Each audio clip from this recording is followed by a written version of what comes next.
आपका स्वागत है इस पॉडकास्ट एपिसोड में।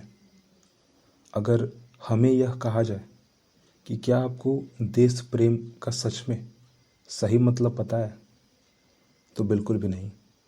क्योंकि एक फौजी, वह व्यक्ति जो बॉर्डर पे हमारे लिए लड़ रहा है, भारतीय वर्दी पहनकर, या किसी भी देश के बारे में अगर कहा जाए तो भी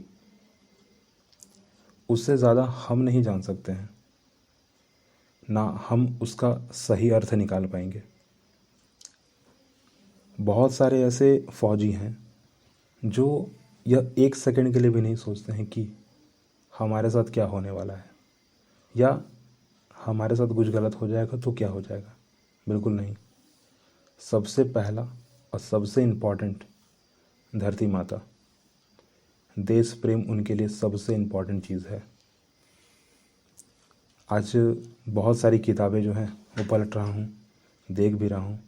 उसमें आचार्य रामचंद्र शुक्ल जी के द्वारा एक छोटा सा जो है पेज में जो है ना, एक छोटा सा कटिंग रखा हुआ है, और वो कटिंग का हेडिंग जो है वो देश प्रेम है। सबसे पहला लाइन और क्वेश्चन मार्क के साथ वो स्टार्ट है। शुरुआत में ही जो है 2 से 3 क्वेश्चन लिखे हुए हैं, और वह पूरा का पूरा पैराग्राफ जो है शुरुआत ही उसकी क्वेश्चन से ही है, और पैराग्राफ बहुत अच्छा है। देश प्रेम है क्या? Question mark. प्रेम ही तो है। यह प्रेम का आलंबन क्या है? सारा देश, अर्थात मनुष्य, पशु, पक्षी, नदी, नाले, वन, पर्वत सहित सारी भूमि। यह प्रेम किस प्रकार का है? यह साहचर्यगत प्रेम है, जिनके बीच हम रहते हैं, जिन्हें बराबर आँखों से देखते हैं, जिनकी बातें बराबर सुनते रहते हैं, जिनका हमारा हर घड़ी का साथ रहता है। सारांश यह है कि जिनके सानिध्य का हमें अभ्यास पड़ जाता है, उनके प्रति लोभ या राग हो सकता है। देश प्रेम यदि वास्तव में अंतःकरण का कोई भाव है, तो यही हो सकता है कि यदि यह नहीं है तो वह कोरी बकवास है। वह कोरी बकवास है, या किसी और भाव के संकेत के लिए गढ़ा हुआ शब्द है। लास्ट लाइन वापस से मैं कहता हूँ, यदि यह नहीं है तो वह कोरी बकवास है, या किसी और भाव के संकेत के लिए गढ़ा हुआ शब्द है। गढ़ा हुआ कहने का मतलब कि बनाया हुआ। यह छोटी सी लाइन जो है वो लिखी हुई है, उन्हीं के द्वारा लिखी गई है, और बहुत ही सुंदर, बहुत ही अच्छा लिखा हुआ है देश प्रेम के बारे में। लाइनें और भी जो है नीचे ना, परंतु उसमें क्या किया गया कि बहुत सारे कवियों की बात जो है एक जगह सारांश में, ठीक है, लिखा गया है, समरी करके लिखा गया है, ठीक है, और बहुत सारी चीज़ों का सारांश लिखा हुआ है। उसको भी लाइन अप मैं करता हूँ, ठीक है। किताबों से मैं देख कर ही पढ़ रहा हूँ फिलहाल, कि बातों का कहीं गलत अर्थ ना निकल जाए और ना ही मीनिंग बदल जाए, क्योंकि देश प्रेम की बात है ना, इसलिए। यदि किसी को अपने देश से समुच्चय प्रेम हो, तो उसे अपने देश के मनुष्य, पशु, पक्षी, लता, गुल्म, पेड़, वन, पर्वत, नदी, निर्झर आदि सबसे प्रेम होगा। वह सबको चाह भरी दृष्टि से देखेगा। वह सबकी सूध करके विदेश में आंसू बहाएगा। जो यह भी नहीं कर जानता, जो यह भी नहीं जानते कि कोयल किस चिड़िया का नाम है, जो यह भी नहीं सुनते कि चातक कहाँ चिल्लाता है, जो यह भी आंख भर कर नहीं देखते कि आम प्रणय सौरभपूर्ण मंजरियों से कैसे लदे हुए हैं, जो यह भी नहीं झांकते कि किसानों के झोंपड़ों के भीतर क्या हो रहा है। वे यदि बस बने ठने मित्रों के बीच प्रत्येक भारतवासी की औसत आमदनी का परता बताकर देश प्रेम का दावा करें तो उनसे पूछना चाहिए कि भाइयों, बिना रूप परिचय का यह प्रेम कैसा, बिना रूप और परिचय का यह प्रेम कैसा।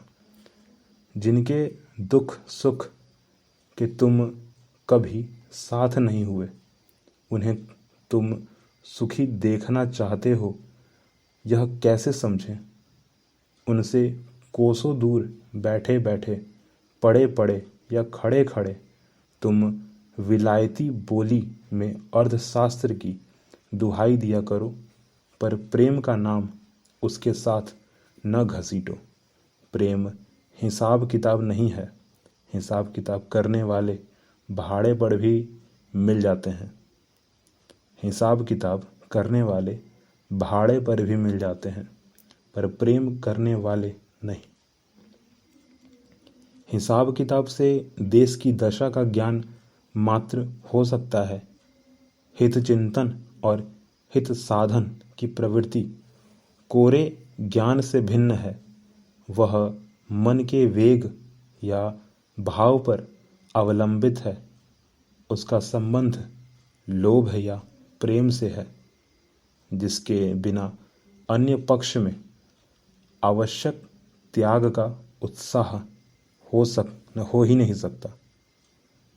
जिनके बिना अन्य पक्ष में आवश्यकता या आवश्यकता कह लीजिए या आवश्यक कह लीजिए, त्याग का उत्साह हो ही नहीं सकता। यह पूरा का पूरा जो है जस का तस मैंने पूरा का पूरा जो है पैराग्राफ बोल दिया। पहला जो है वो लाइन आचार्य रामचंद्र शुक्ल जी के द्वारा लिखा गया था, और बाकी का जो नीचे मैंने पैराग्राफ पढ़ा, दूसरा और तीसरा, जो कि स्टार्ट है यदि किसी को अपने देश से समूचा प्रेम है, और तीसरा पैराग्राफ है हिसाब किताब से देश की दशा। ठीक है, ये बहुत सारे कवियों के द्वारा बोली गई बातें, उनको समरी करके उनकी बातों का सारांश निकाल कर जो है रखा गया था, और मैंने रखा आपके सामने।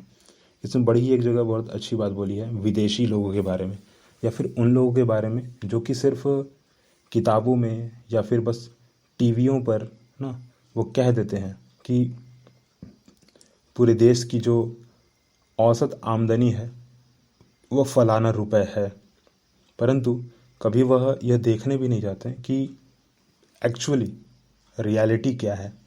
सच में जो हम किताबी भाषा में यह बोल रहे हैं कि भारत में रह रहे लोगों की औसत आमदनी जो है फलाना रुपए है, तो क्या सच में है या नहीं। यहाँ पर एक लाइन लिखी हुई है, मैं दोबारा रिपीट करता हूँ एक्चुअली। वह सबकी सुध करके विदेश में आंसू बहाए। वह सबकी शुद्ध करके विदेश में आंसू बहाए। शुद्ध करना मतलब कि वो सबका ख्याल रखता है, ठीक है, और वह इंतज़ार करता है कि मैं सब कुछ यहीं से अच्छा कर दूं, पर फिर भी मैं सबके साथ रहूं, और क्योंकि वो साथ रह नहीं पाता इसलिए वो आंसू बहाता है। ठीक है, और देश प्रेम में यह बहुत इम्पॉर्टेंट है कि भले ही विदेश में चले जरूर जाएं, परंतु अपने जन्मभूमि की जो बातें हैं या अपनी जन्मभूमि को कैसे कभी भूले नहीं, ये सबसे बड़ा देश प्रेम है। परंतु उसी के आगे जो है लाइनें लिखी हुई हैं, जो यह भी नहीं जानते कि कोयल किस चिड़िया का नाम है। अब कुछ ऐसे लोग भी होते हैं जो ज्ञान बहुत बांटते हैं, बहुत सारी बातें करते हैं, बहुत सारी चीज़ें कह देते हैं ना। जैसे कि अगर आप एक सिंपल सा अगर उदाहरण लिया जाए तो पॉलिटिक्स, ठीक है, पॉलिटिक्स में बहुत सारी ऐसी चीज़ें बोल दी जाती हैं, बहुत सारे वादे जो है कर दिए जाते हैं नेताओं के द्वारा, जो कि आए दिन हमें कभी दिखते नहीं हैं, और फिलहाल ऐसा हो तो रहा है कि चलो हाँ दिखता है, पर ज़्यादातर नहीं दिखता। ग्राउंड लेवल पे जो है ज़्यादातर नहीं दिखता, ऊपर ऊपर दिखता है पर ग्राउंड लेवल पर नहीं दिखता, क्योंकि बहुत उसकी मात्रा जो होती है ना ग्राउंड लेवल पे बड़े सूक्ष्म होती है, और इसलिए शायद हमें दिखता नहीं है। परंतु लाइन थोड़ी और आगे बढ़ाते हैं, बोलते हैं, ठीक है। जो यह भी नहीं जानते कि कोयल किस चिड़िया का नाम है, जो यह भी नहीं सुनते कि चातक कहाँ चिल्लाता है, जो यह भी आँख भर कर नहीं देखते कि आम प्रणय सौरभ पूर्ण मंजरी से कैसे लदे हुए हैं ना। ये गर्मियों के सीज़न में होता है ना, आम के जब पेड़ जो हैं उस पर मंजर लग जाते हैं, फिर उसके बाद जो है फल निकलते हैं। जो यह भी नहीं आँख भर कर नहीं देखते कि आम प्रणय सौरभ पूर्ण मंजरी से कैसे लदे हुए हैं, जो यह भी नहीं झांकते कि किसानों के झोंपड़े के भीतर क्या हो रहा है। सबसे इम्पॉर्टेंट चीज़, ठीक है, अगर आप देश प्रेम दिखाना चाहते हैं, सच में आपको फिक्र है, तो किसानों के बारे में जानिए। आज के समय में लोग यह समझ तो लेते हैं कि चलो ठीक है, पैसा कमा लिया हर चीज़ मिल गया, पैसा कमा लिया हर चीज़ मिल गया, पर ऐसा हमेशा नहीं होता। पैसा कमाना इम्पॉर्टेंट नहीं है, एक्चुअली क्या है, मूल बात यही है कि आप कुछ ऐसा काम करें जिससे आपका दिनचर्या जो है अच्छी तरह चले, आपका शरीर जो है अच्छी तरह चले। और सबसे अच्छा काम कौन सा है, तो किसान का काम है। मेहनत का काम भी है और किसान का काम सबसे अच्छा काम है। एक था ना पहले, धरती सोना उगले उगले हीरे मोती, तो किसानों को देखकर ही तो कहा गया ना, किसान नहीं रहेंगे तो फिर पैसे का हम क्या कर लेंगे, कितना भी कमा लें, पैसे को खा तो नहीं सकते ना, खाना खरीद के ही खाएंगे। और खाना कहाँ से आएगा, तो मिट्टी से उगेगा तो आएगा। कौन उगाएगा, किसान उगाएंगे।